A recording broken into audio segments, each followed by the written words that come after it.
Assalamualaikum warahmatullahi wabarakatuh. Perkenalkan, nama saya Andia Anandriawan, NIM 20030150159, kelas PJKRD, mata kuliah belajar motorik. Baik, selanjutnya pertama itu belajar. Belajar merupakan konsep pengetahuan yang banyak dilakukan oleh pendidikan. Guru yang berperan sebagai pendidik atau pengajar akan berusaha menyampaikan ilmu pengetahuan kepada muridnya atau peserta didik dengan sungguh-sungguh dan giat. Selanjutnya, teori psikologi belajar. Yang pertama yaitu behavioristik, kedua kognitif, ketiga konstruktivisme, keempat humanistik. Selanjutnya yaitu teori behavioristik. Teori belajar behavioristik berkembang antara tahun 1849 sampai dengan 1936 atau pada pertengahan abad ke-20 di Amerika Serikat, dan mendominasi di dunia psikologi belajar. Teori ini berisi tentang perubahan tingkah laku yang terjadi karena pengalaman belajar. Dalam perkembangannya, teori ini menjadi aliran psikologi belajar yang memiliki pengaruh terhadap tujuan peningkatan teori belajar dan praktik dalam dunia pendidikan dan pembelajaran. Selanjutnya yaitu tokoh-tokoh aliran behavioristik, diantaranya ialah Ivan Petrovich Pavlov, L. Hordika, R. Gottfried, B.V. Skinner, dan R.M. Gardner. Dewasa ini walaupun pengaruhnya dalam bidang teori agak mundur karena mendesak oleh aliran lain, namun pengaruh dalam praktik pengajaran masih sangat terasa. Beberapa teori belajar yang akan dikemukakan di sini meliputi koneksionisme dan teorik, classical conditioning dari Pavlov, dan operant conditioning dan Skinner. Selanjutnya yaitu koneksionisme dari Hordika. Menurut teori ini, belajar pada hewan dan pada manusia pada dasarnya berlangsung menurut prinsip-prinsip yang sama.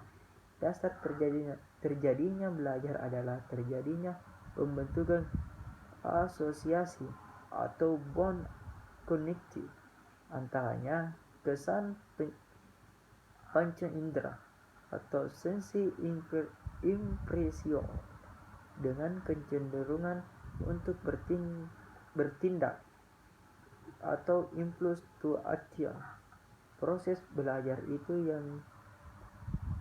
yang oleh Hordika dinyatakan sebagai learning by sleeping and cogniting atau yang secara populer disebut trial and error learning, dan berlangsung menurut hukum tertentu.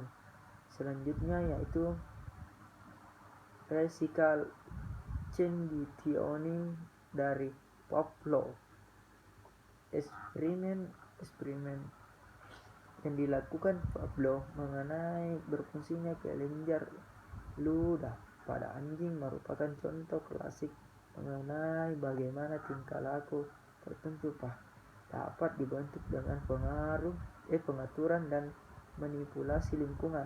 Proses pembentukan tingkah laku tersebut disebut proses pernyataan conditioning process.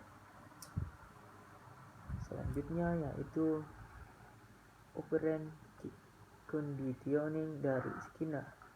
Seperti Pavlov dan Watson, Skinner juga memikirkan perilaku sebagai hubungan antara prasangka dan response.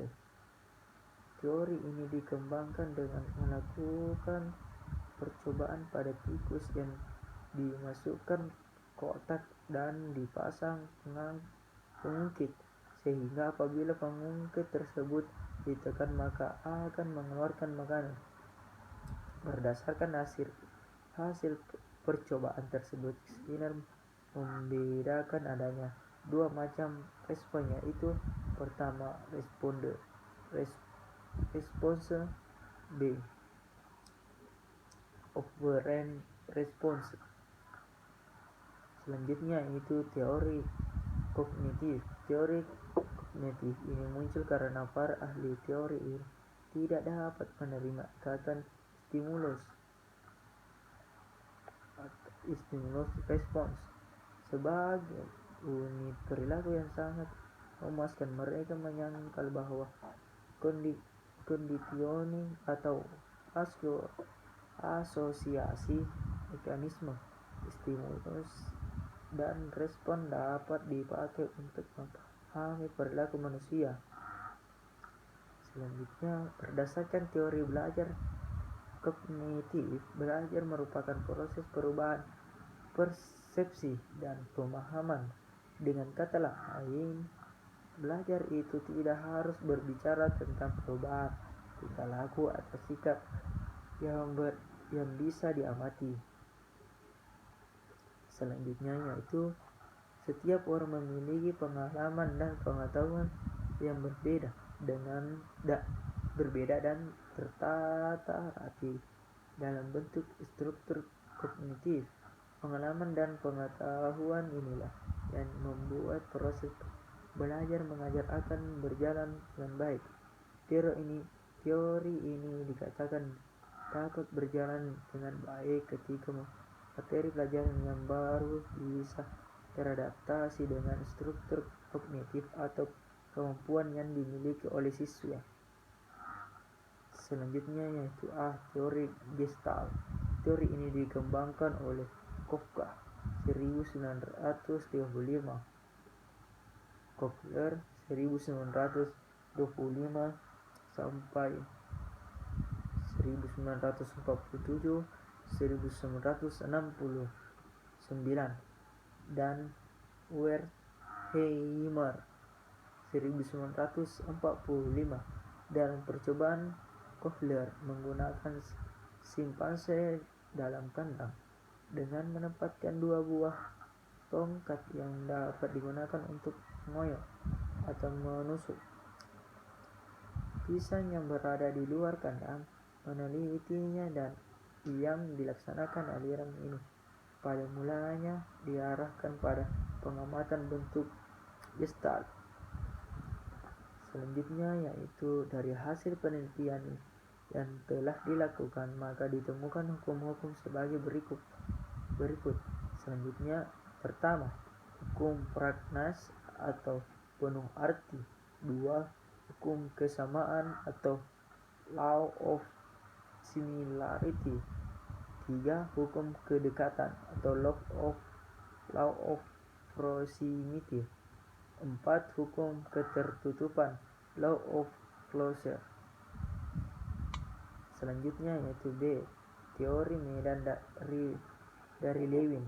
Teori medan mula-mula dikembangkan oleh Cornelius 1935,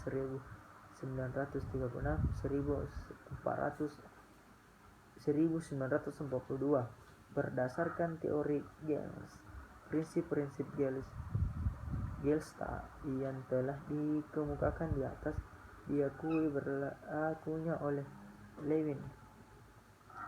Selanjutnya yaitu di samping itu menambahkan unsur-unsur baru mengenai belajar sebagai berikut. Pertama, belajar adalah mengubah struktur kognitif.